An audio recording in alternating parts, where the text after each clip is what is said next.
Oh, what's up sa inyo mga kabayan? Magandang araw sa inyo. Abay, talagang tayo natutuwa ng maigi din mga kabayan kay Auntie Claire. Abay, nagbigay na mga kabayan ng pahayag, no? Ang napakagaling nating Yusek diyan sa palasyo at ang sabi mga kabayan, etong balita, no? Napatungkol kay Tantangko, Tantoko pala pa. Tantoko mga kabayan ay fake news. Ay kainaman mga kabayan. Isipin ninyo, nagkalat na mga kabayan sa mainstream media. Yung balita na yan kay Tantoko, ang sabi, kailangan ninyong mag-research sa mga mainstream media. Kaya pala itong GMA mga kabayan, ura-urada, nung lumabas yung balita na yan patungkol kay Tantoko, no? Biglang dinilit mga kabayan yung kanilang post. Ay, fake news pala yan mga kabayan. Tunay na talaga namang tayo niloloko na rin mga mainstream media na ari. Ano? Kayo naniniwala mga kabayan, no? Sa sinasabi ni Auntie Claire na itong mga lumabas sa mainstream media ay fake news. Sa dami mga kabayan ng article, no? Article na lumabas diyan, no? Sa balita na yan, even yung website, no? Doon sa nakita natin na report ng police mga kabayan diyan sa California, no? Beverly Hills ba yun? Ewan ko kung saan yun mga kabayan.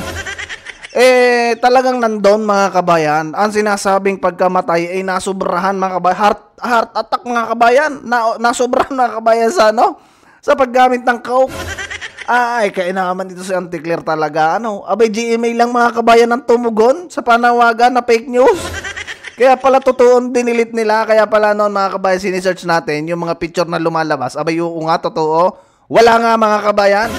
At siyempre, congrats natin ang ating Vice Presidente. At ang sabi dito ng ating magaling na Yusek mga kabayan, hindi na tumitingin ang ating magaling na Pangulo, no? Diyan sa mga ratings na yan. Sino ba naman mga kabayan ang matutuwan tumingin sa mga ratings na yan kung ikaw mismo ay laglag mga kabayan? Isipin mo ha, presidente yan mga kabayan, tapos ang mga Pilipino hindi tuwa or hindi satisfied, no? Karamihan sa mga Pilipino, imposible naman mga kabayan yung ratings na yan, ano? Nag-survey sa kalawakan, sinurvey yung mga alien, kaya ganyan ang resulta. Diba?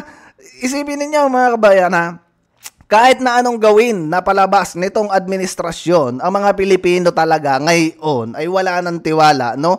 Sa pamumuno ni Bungit kasi ang daming issue mga kabayan simula nung nagkagulo-gulo sila mga kabayan diyan sa gobyerno. Talagang mga kabayan, wala na kumbaga masasabi natin na magtitiwala pa sa ating magaling na Pangulo.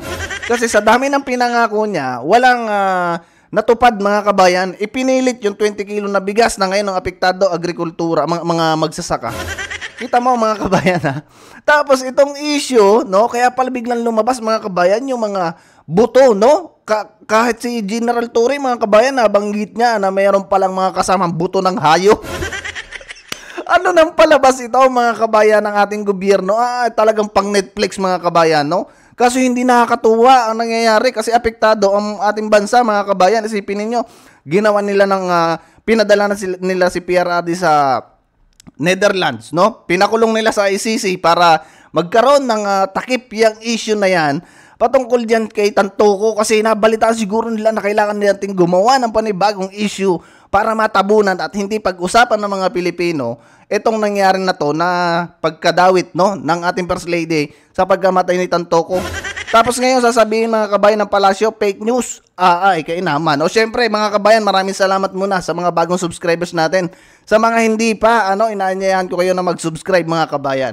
At sama-sama tayo, no, na talagang kondinahin itong mga kasinungalingan mga kabayan kasi talagang literal na tayo pinagluloko nitong gobyerno na to. Imposible mga kabayan, no, na hindi totoo yung sinasabi nila. Hindi totoo yung report na yan patungkol kay Tantoko kasi unang-una mga kabayan, may mga Pilipino, no, na nandiyan sa lugar na yan at maraming video na kumakalat na sila ay magkakasama. Kaya siguro mga kabayan itong paliwanag na sinasabing si Bungit daw ay kumbaga inimbitahan ni Trump. Sa palagay ninyo mga kabayan, inimbitahan ba talaga yon? Kahit na anong palabas nila mga kabayan ngayon sa mga dyan sa mainstream media, yung mga sinasabi sa palasyo, yung kung sino-sino pang Poncio Pilato mga kabayan na nagtatakip sa mga issue na yan, tingin ko mga kabayan ay baka aarigluhin. O yung asawa mo dito nagkaroon ng problema, sangkot daw sa sangkot daw sa pagkamatay ng isang Pilipino na big time sa Pilipinas. Kainaman mga kabayan. Pakinggan muna natin ang kabadong pagpapaliwanag ni Auntie Claire mga kabayan. At dyan na po nagtatapos ang ating press briefing. Ano ba yun? Tapos na agad? Okay, pwede na po tayong tumanggap ng inyong mga katanungan. Walang tanong po mula kay Ivy Reyes. Gusto ko yung inyong mga reaksyon, ha? Sayang mga kabayan, wala na dito si Miss ano bang pangalan? Si Miss Eden mga kabayan. Sayang wala na. Durog na naman sana to si Auntie Claire, no? Pero may malupit dito magtanong. Hi, Yusek. Good afternoon po. News of the late Paulo Tantoco's death revealed cocaine overdose. Ito yata mga kabayan, reporter na to yung na-block ni nung dating PCO mga kabayan. Ito yata yung binalak. And remains an open investigation. Since he's part of the First Lady's entourage, may we know if the First Lady will comment on this? And from the Malacanang po, the presidential sister released a statement. Senator Amy is calling for a comprehensive report from the palace to dispel further speculation. Nakakalungkot Yan. dahil yung mga pribadong tao na nagluluksa ay nadadamay sa pamumulitika. Tena mo mga kabayan ha.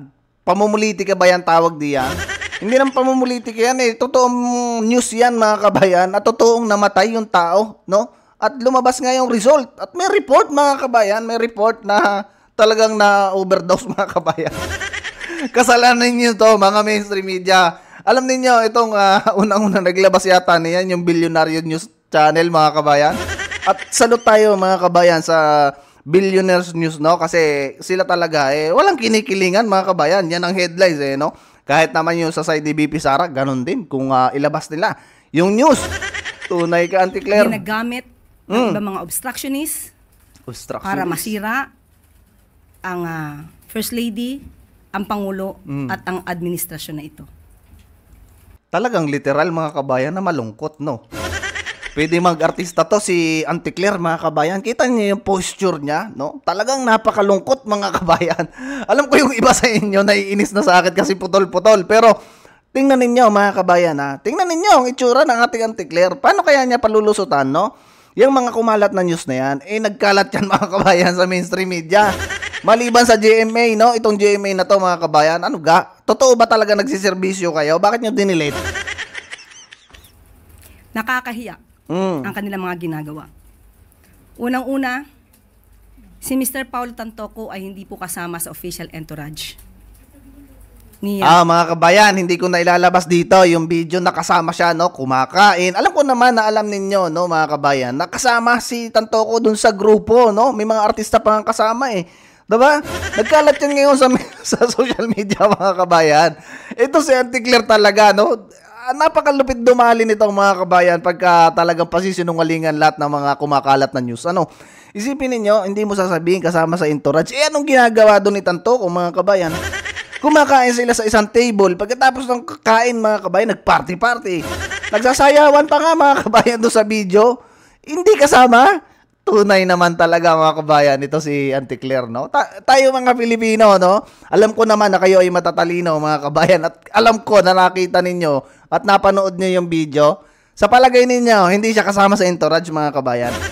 Ni Auntie Lisa, trupa yan mga kabayan. FL, ni First Lady, ng unang gina. Nakakahiya dahil gumawa sila ng peking police report. Go.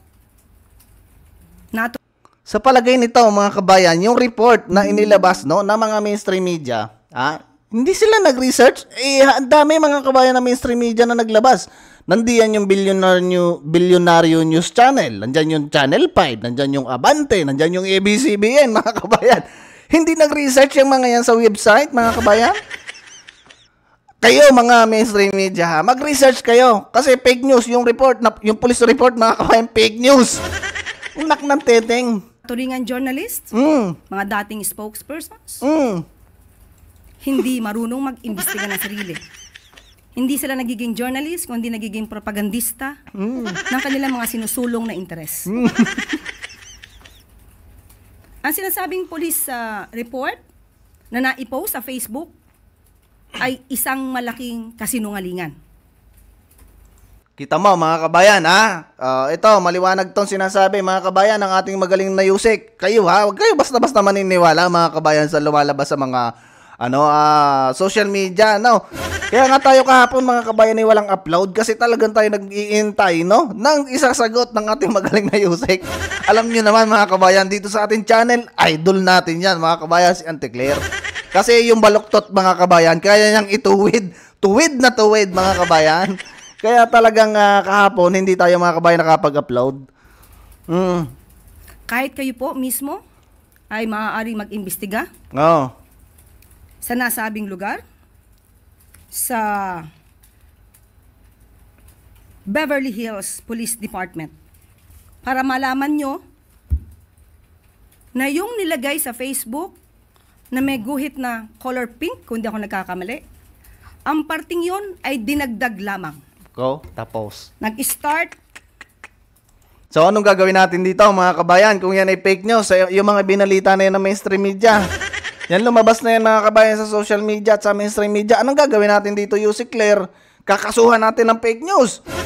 Abay, kasuhan ninyo ng fake news. Kasi, mga kabayan, literal na fake news. Kasi sinabi nito na yan ay dinagdagan lamang, mga kabayan. Pero, kayo, mga kabayan, sa palagay ninyo, dinagdag lang ba yun? O talagang totoong report yan? Ang dami mga kabayang nakikita natin sa mga post, no? Talagang meron nga namang mga kabayang kulay pink. At siguro, no? Kaya ito, siguro lang mga kabayan, hindi natin ito haka lang natin obserbasyon mga kabayan. Bakit nitong nagkaroon mga kabayan ng issue, no? At lumabas na yung balita na yan, yung police report na yan mga kabayan. Si Bungit biglang inimbitahan daw ni Donald Trump mga kabayan. Biglang pinapunta mga kabayan sa Amerika si Bungit. Abay, ano kaya ang gagawin daw? Baka kaya siguro ito mga kabayan si Auntie Claire ngayon nagsasalita at pinasisinungalingan niyang report na yan. Baka naman inareglo na ni Bungit mga kabayan. Baka inareglo na niya, no? Yung issue na yan, ay wag ninyong ilabas yan kay First Lady, nakakahiya sa aming bansa. Ay yung First Lady, idawit din yan sa pagkamatay ng isang bilyonaryo mga kabayan. Diba? Dahil sa pinagbabawal na coke. Tunay. Ang mga salitang, and I quote, and the cause of initially suspected to be drug overdose up to the word Miro, yan po ay dinagdag lamang. Ikaw, sino kayo nagdagdag? Ito ay mga gawain upang masira ang unang ginang, ang Pangulo at ang administrasyon na ito para sa pampersonal na interes. Sa palagay ninyo, mga kabayan, yan ay ginawang issue para masira ang administrasyon. Ay matagal nang sira mga kabayan ang administrasyon. Hindi naman bababa ang rating ng Pangulo kung yan ay isipin ninyo mga kabayan, Pangulo yan, ang rating 19%. 19% mga kabayan ang rating ng ating Pangulo. Sa palagay ninyo, paninira lamang yan. At yan mga kabayan ay matagal ng issue. Sa palagay ninyo, ating Vice Presidente mga kabayan ay maglalabas ng ganyang news, no? At hindi niya, sasabihin niya sa mainstream media na talagang mayroong namatay na Pilipino dahil sa pinagbabawal na cocaine.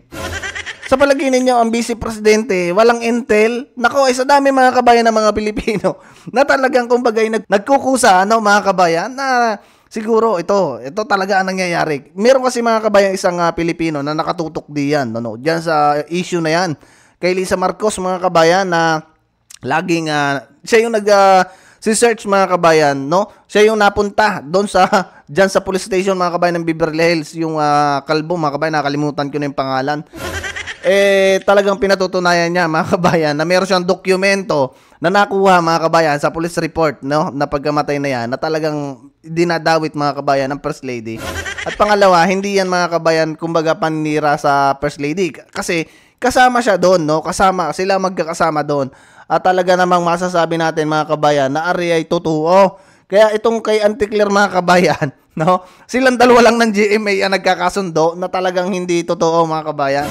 Kasi maliban sa GMA mga kabayan, wala nang nagbura, no? Nung post na yon. Tandaan po natin.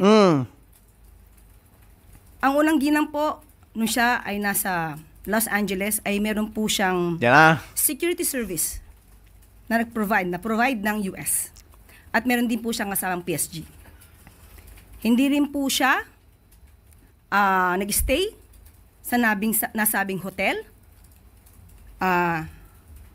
ni Mr. Tantoco. Iba po ang kanyang hotel. At meron po siya mga activities. Yan na, March activities. 8. Kung pwede po nating maipakita sa monitor.